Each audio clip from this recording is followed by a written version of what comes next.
ಇಂದು ಕಾರ್ತಿಕ ಮಾಸದ ಕೊನೆ ಸೋಮವಾರ. ಶಿವನಿಗೆ ಅತ್ಯಂತ ಶ್ರೇಷ್ಠವಾದ ತಿಂಗಳು.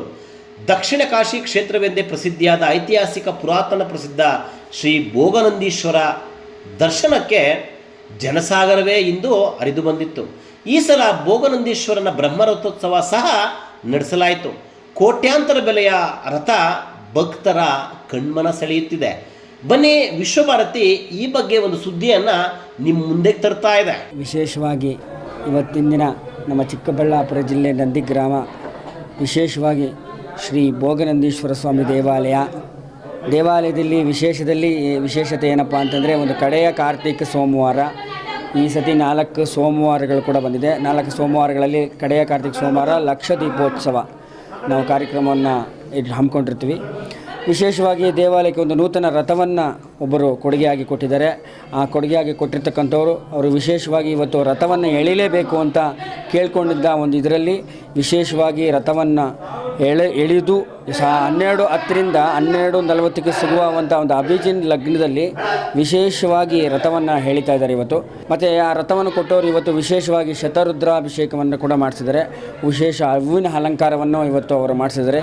ಯಥೇಚ್ಛವಾಗಿ ಭಕ್ತಾದಿಗಳು ಬಂದು ಸಹಕರಿಸಿದ್ದಾರೆ. ಕಾರ್ತಿಕ ಮಾಸ ಶಿವನಿಗೆ ಶ್ರೇಷ್ಠ ಮಾಸ. ಬೆಳಗ್ಗೆ ಶ್ರೀ ಭೋಗನಂದೀಶ್ವರನಿಗೆ ರುದ್ರಾಭಿಷೇಕ ನೆರವೇರಿಸಿ ವಿಶೇಷ ಪೂಜಾ ಕಾರ್ಯ ನೆರವೇರಿಸಲಾಯಿತು. ಭೋಗನಂದೀಶ್ವರನಿಗೆ ವಿಶೇಷ ಅಲಂಕಾರ ಮಾಡಲಾಗಿದ್ದು ಇದು ಭಕ್ತರ ಕಣ್ಮನ ಸೆಳೆಯುತ್ತಿದೆ.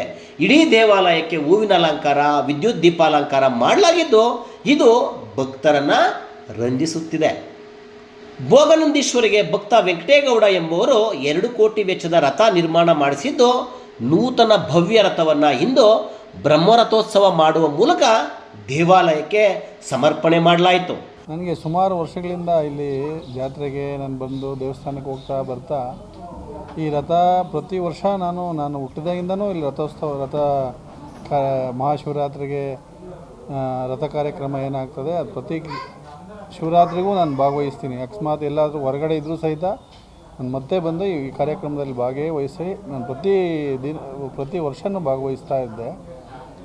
ಹಾಗೆ ನನ್ನ ಮನಸ್ಸಲ್ಲಿ ಭಗವಂತ ನನಗೆ ಶಕ್ತಿ ಕೊಡಪ್ಪ ಇದನ್ನು ನಿರ್ಮಾಣ ಮಾಡೋದಕ್ಕೆ ಅಂತ ನನ್ನ ಮನಸ್ಸಲ್ಲಿ ನಾನಾಗೆ ಅಂದ್ಕೊಳ್ತಾ ಇದ್ದಾಗ ಹಾಗೆ ಅದು ಭಗವಂತ ನನಗೆ ಶಕ್ತಿ ಕೊಟ್ಟ. ಮಂಜುನಾಥ ಸ್ವಾಮಿ ಕ್ಷೇತ್ರದಲ್ಲಿ ಒಂದು ದಿನ ಭಗವಂತ ನನಗೆ ಶಕ್ತಿ ಕೊಡಪ್ಪ ಅಂತ ಕೇಳಿದಾಗ ನನಗೆ ಆ ಶಕ್ತಿ ಆಯಿತು.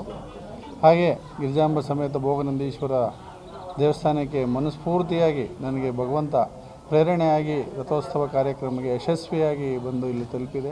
ನೂತನ ರಥವನ್ನು ಸಾವಿರಾರು ಭಕ್ತರು ಎಳೆಯುವ ಮೂಲಕ ಭಕ್ತಿಭಾವದಿಂದ ದೇವರ ಕಾರ್ಯದಲ್ಲಿ ಜನ ತೊಡಗಿದ್ದರು. ಪ್ರತಿ ವರ್ಷ ಮಹಾಶಿವರಾತ್ರಿ ಹಬ್ಬದ ಮರುದಿನ ಅದ್ದೂರಿ ಜಾತ್ರೆ ಹಾಗೂ ಜೋಡಿ ಬ್ರಹ್ಮರಥೋತ್ಸವ ನಡೆಯುತ್ತಿತ್ತು. ಆದರೆ ಈ ಬಾರಿ ನೂತನ ರಥವನ್ನು ಕಡೆಯ ಕಾರ್ತಿಕ ಸೋಮವಾರದ ಇಂದು ಚಾಲನೆ ನೀಡುವ ಸಲುವಾಗಿ ಬ್ರಹ್ಮರಥೋತ್ಸವ ನಡೆಸಲಾಗಿದ್ದು ಎಲ್ಲರ ಖುಷಿಗೆ ಕಾರಣವಾಗಿದೆ. ಕಾರ್ತಿಕ ಸೋಮವಾರವಾದ ಇಂದು ಶ್ರೀ ಭೋಗನಂದೀಶ್ವರನ ದರ್ಶನಕ್ಕೆ ಸಾವಿರ ಸಂಖ್ಯೆಯ ಭಕ್ತರು ಬಂದು ರಥೋತ್ಸವಕ್ಕೆ ಸಾಕ್ಷಿಯಾದರು. ಚಿಕ್ಕಬಳ್ಳಾಪುರ ಜಿಲ್ಲೆ, ದೇವನಹಳ್ಳಿ, ಬೆಂಗಳೂರು ಗ್ರಾಮಾಂತರ, ಕೋಲಾರ ಮತ್ತು ತುಮಕೂರು ಜಿಲ್ಲೆಗಳಿಂದ ಸಹ ಸಾವಿರಾರು ಜನ ಭಕ್ತರು ಬಂದು ಭೋಗನಂದೀಶ್ವರನ ದರ್ಶನ ಪಡೆದು ಪಾವನರಾದರು. ಇವತ್ತು ಕಾರ್ತಿಕ ಕಡೆ ಸೋಮವಾರ ನಂದೀಶ್ವರನ ದರ್ಶನ ಮಾಡಿಕೊಂಡು ಎಲ್ಲರಿಗೂ ದೇವರು ಒಳ್ಳೇದು ಮಾಡಲಿ ಅಂತ ಕೇಳಿಕೊಂಡು ಇವತ್ತು ರಥ ಬೀದಿಯಲ್ಲಿ ಎಲ್ಲ ರಥೋತ್ಸವದಲ್ಲಿ ಭಾಗವಾಗಿದ್ದಾರೆ. ಎಲ್ಲ ಭಕ್ತಾದಿಗಳು ಬಂದಂಗೆ ನಾವು ಭಕ್ತಿಯಿಂದ ಬಂದು ದೇವ್ರನ್ನ ಪ್ರಾರ್ಥಿಸ್ತಾ ಇದ್ದೀವಿ.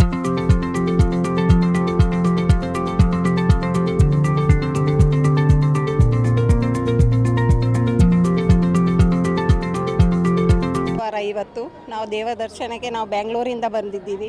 ತುಂಬ ಚೆನ್ನಾಗಿ ದರ್ಶನ ಆಯಿತು ನಮಗೆ ದೇವರದ್ದು.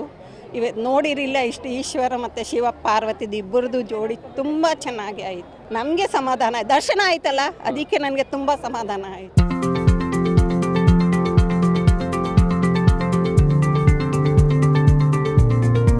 ಇದು ನಂದಿ ಇತಿಹಾಸ ಪ್ರಸಿದ್ಧ ದಕ್ಷಿಣ ಕಾಶಿ ಅಂತ ಕರೀತಾರೆ. ಇಲ್ಲಿ ಪ್ರತಿ ಮಹಾಶಿವರಾತ್ರಿ ನಂತರ ಮಾರನೇ ದಿವಸ ಅಮಾವಾಸ್ಯೆ ಬರಲಿ ಏನಾದರೂ ಬರಲಿ ಇಲ್ಲಿ ರಥೋತ್ಸವ ನಡೆಯುತ್ತೆ. ಇಲ್ಲಿ ಲಕ್ಷಾಂತರ ಜನ ಬರ್ತಾರೆ ದೇವಸ್ಥಾನಕ್ಕೆ. ಎಲ್ಲರೂ ಬಂದು ದೇವರ ಒಂದು ಕೃಪೆಗೆ ಪಾತ್ರರಾಗ್ತಾರೆ. ಇಂಥ ವಿಶೇಷ ಏನು ಸರ್? ಇವತ್ತಿನ ವಿಶೇಷ ಇಲ್ಲಿ ಕಳೆದ 2-3 ವರ್ಷಗಳ ಹಿಂದೆ ರಥೋತ್ಸವ ಸ್ವಲ್ಪ ಶಿಥಿಲಗೊಂಡಿತ್ತು, ಅದು ಸ್ವಲ್ಪ ಸರಿಯಾಗಿ ಮುರಿದೋಗಿತ್ತು. ಹಾಗಾಗಿ ನಮ್ಮ ನಂದಿ ಗ್ರಾಮದ ಪಕ್ಕದವರ ಹುರುಳುಗುರ್ಕಿ ಗ್ರಾಮದವರು ರಥೋತ್ಸವ ಸುಮಾರು ಲಕ್ಷಾಂತರ ರೂಪಾಯಿ ಖರ್ಚು ಮಾಡಿ ಹೊಸ ರಥನ 2.5 ಕೋಟಿ ಖರ್ಚು ಮಾಡಿ ರಥೋತ್ಸವ ಕಟ್ಟಿಸಿ ಕೊಟ್ಟಿದ್ದಾರೆ. ಈ ತಿಂಗಳಲ್ಲಿ ಕಾರ್ತಿಕ ಮಾಸದ ಕೊನೆ ಸೋಮವಾರ ಚಿಕ್ಕಬಳ್ಳಾಪುರದ ಇತಿಹಾಸ ಪ್ರಸಿದ್ಧ ಭೋಗನಂದೀಶ್ವರ ದೇವಸ್ಥಾನದಲ್ಲಿ ಬೃಹದಾಕಾರದ ರಥೋತ್ಸವ ನಡೀತಾ ಇದೆ. ರಥೋತ್ಸವದ ವಿಶೇಷ ಏನಂದ್ರೆ ಸುಮಾರು 2.5 ಕೋಟಿ ಬೆಲೆಯ ರಥವನ್ನ ಒಬ್ಬರೇ ದಾನಿಗಳು ನೀಡಿರ್ತಕ್ಕಂಥದ್ದು. ಈ ರಥವನ್ನ ಎಳೆದು ಭಕ್ತರು ಪಾವನರಾಗ್ತಾ ಇದ್ದಾರೆ.